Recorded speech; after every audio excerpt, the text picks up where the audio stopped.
Welcome to the latest episode of the Real World Nutrition Podcast. This is episode 235, a brief history of the Dietary Guidelines, 1980 to 2025. What has stayed the same? Hi everyone, welcome back to another episode of Real World Nutrition. I'm Shelley Rael, registered dietitian nutritionist. And I think some of you probably thought I was going to start talking about protein or fat after I wrapped up that carbohydrate series. But no, I'm going to talk about the dietary guidelines in a short series this month. And I want to say that the dietary guidelines for Americans are guidelines that influence a lot more than most people realize. From school meals to nutrition programs to the advice that shows up online and in healthcare settings. And every time a new version comes out, which happens every 5 years, there's a lot of conversation around it. Now, some of it's thoughtful, some of it's frustration, some of it's confusion, and a lot of it often comes down to one, maybe two questions. Did they finally get it right? Or did they get it wrong again? And so before I get into the most recent guidelines and what has changed and where they fall short, I want to take a step back here, zoom out a bit, because if we don't understand what the guidelines are meant to do, which I find a lot of people don't know that, it's really hard to evaluate them in a meaningful way. So in this episode, I'm going to start with some of the basics. Why do the dietary guidelines exist? There's a reason for it. Who are they actually for? Most people don't know what the intention is. And maybe more importantly, at least from my point of view, what has stayed the same over the last 40 plus years? Now, I'll just mention again, the Dietary Guidelines 2025 to 2030 were released in January of 2026. I'm not directly addressing those in this episode. I'm talking about the history for now. Next couple weeks, I will talk about the new 2025-2030 guidelines. And just a heads up, if I misspeak about the years, just forgive me. It's a mouthful in these sometimes. All right, so first up, what the dietary guidelines are and are not. Now, the dietary guidelines for Americans are issued jointly by the U.S. Department of Agriculture and the Department of Health and Human Services. And they are updated every 5 years. This is required. When Congress developed this, it's required that they be updated every 5 years because the goal is to reflect the current body of nutrition science as it relates to health promotion and disease prevention. So nutrition science is always changing, so we want to get the most current science. And that sounds pretty straightforward. But here's where a lot of confusion starts. The guidelines are not designed to be personalized nutrition. It's not meant to tell you what to eat for breakfast, lunch, and dinner. They're population level guidance. So what does that mean? They are designed to inform policy. So these are released by the U.S. government for guidelines for government programs. So policy here. So that's when we're talking about school meals, WIC, Head Start, military feeding programs, nutrition standards for older adults. So this is where the guidelines come into play. Now, I'll just say this, behind the scenes, I work a lot with several of these types of programs. So I am very much often intimately involved in reviewing the guidelines and how they apply to a lot of these policies. Still learning about these newest ones. But the other thing that the dietary guidelines influence is food labeling, public health campaigns, educational materials. So even if someone has never read the dietary guidelines, say, I don't really care about the dietary guidelines, I'm not going to pay attention to the dietary guidelines, they've likely been influenced by them because that is the purpose of them. Now, here's the thing. In real life, in my experience, people often interpret them as rules for individuals. And that gap between intention and interpretation is where a lot of frustration comes in. Well, one, they're not rules, and two, it's not meant for individuals. And then I'll just let you in on a little secret. Most people don't follow them anyway. So, but I want to go back into history here. A quick look at the timeline. Heads up, I'm going to be good in a bunch of years here. So the first guidelines were released in 1980. 1980.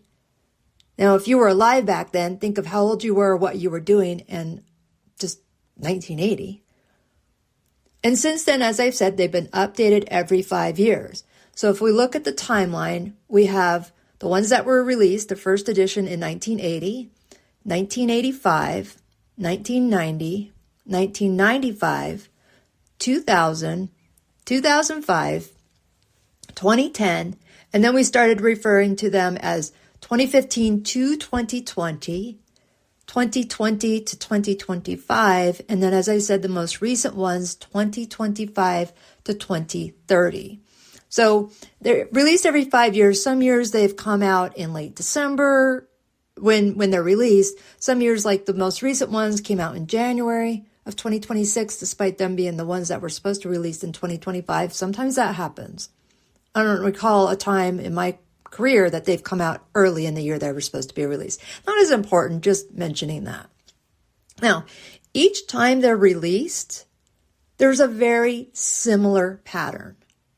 A lot of attention at the beginning from the public, a lot of strong opinions, and then over time, people go back to eating the way they were eating already. So I already gave you the peek on that.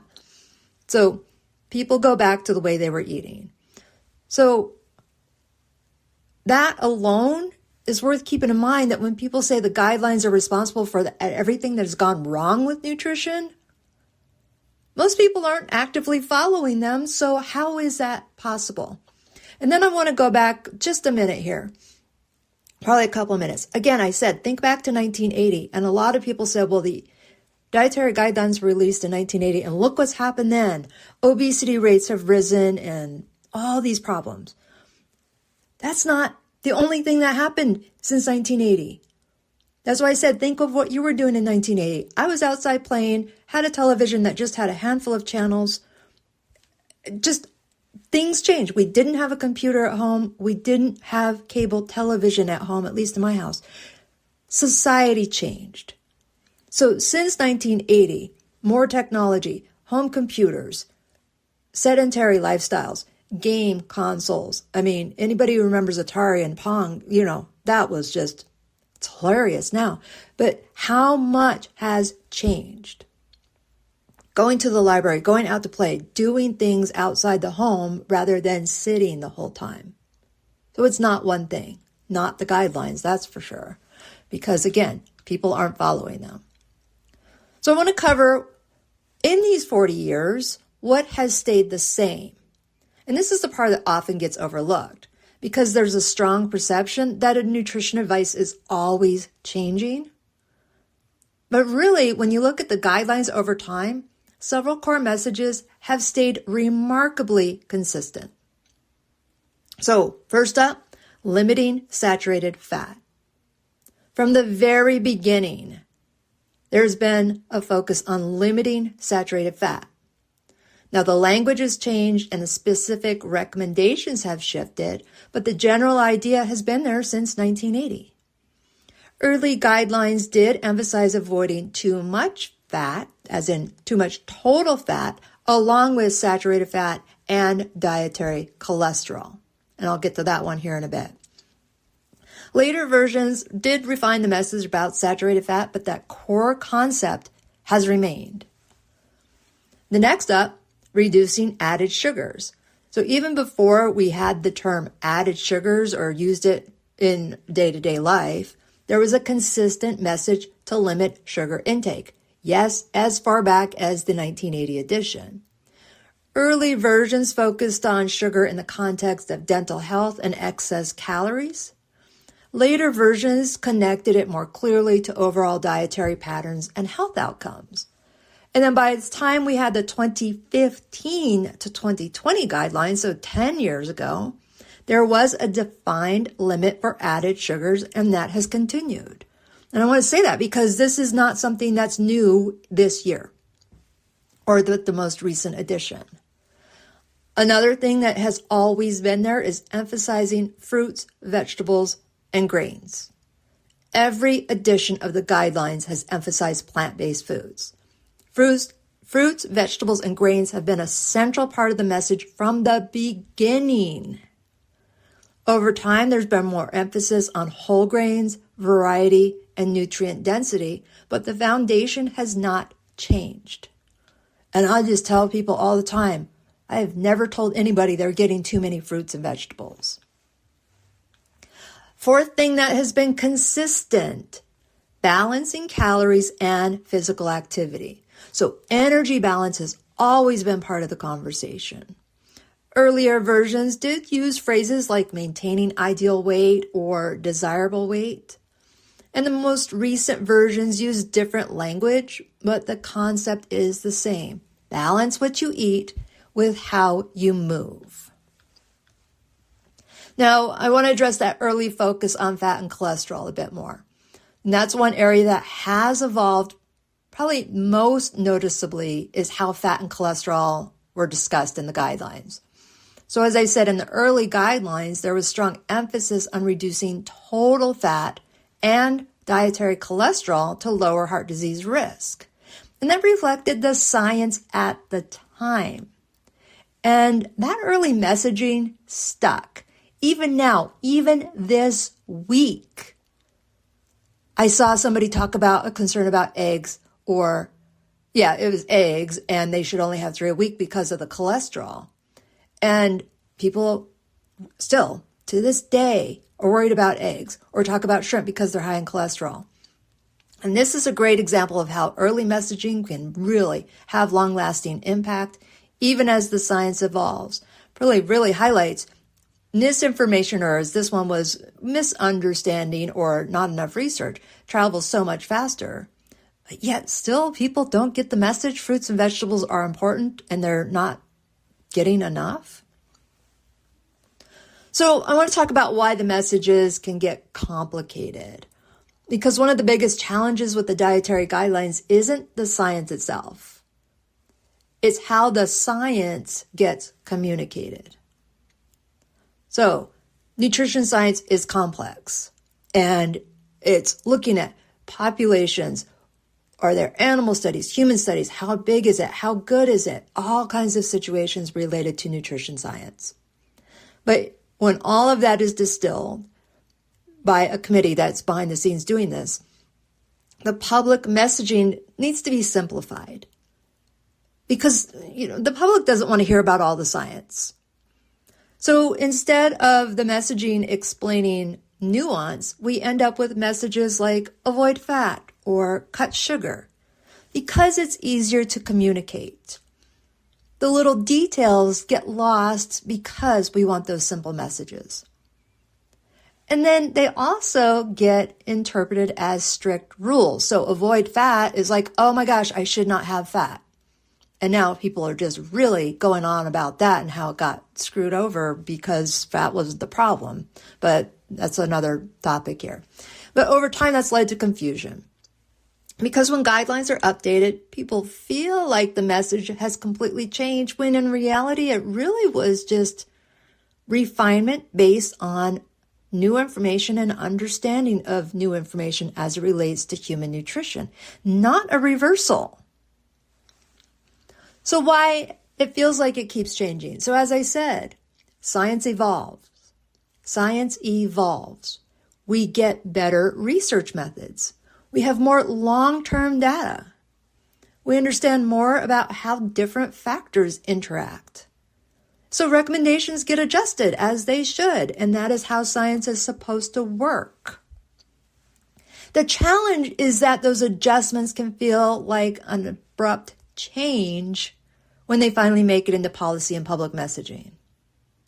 So again, I just wanted in this episode to give that history of what has been consistent in the last 40 years regarding the guidelines. And more importantly, it's not meant to be individualized recommendations. I mean, you can choose to do that if you want, but that's not what it's meant to be.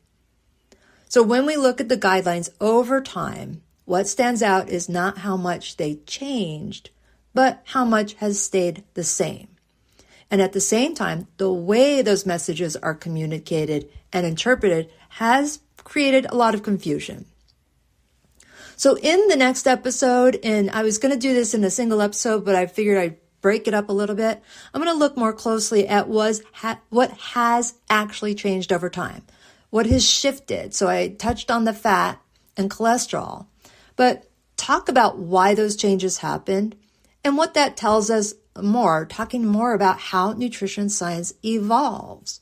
Because I find that when people understand the process, it makes it easier to understand, evaluate the recommendations that we see today.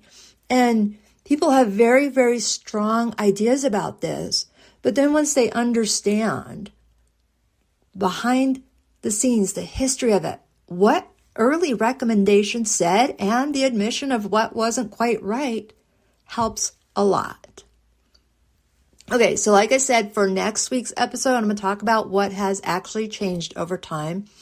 As usual, I will have a link in the show notes to a blog post that goes with this one. I did a whole series on this in February on my blog. I'm not going to cover every single blog entry that I did back in February, but all of these things I'll be linking to has the whole series listed at the end of each blog. So if you want to get ahead of things, you're more than welcome to do so. But with that, I will see you or talk to you in next week's episode.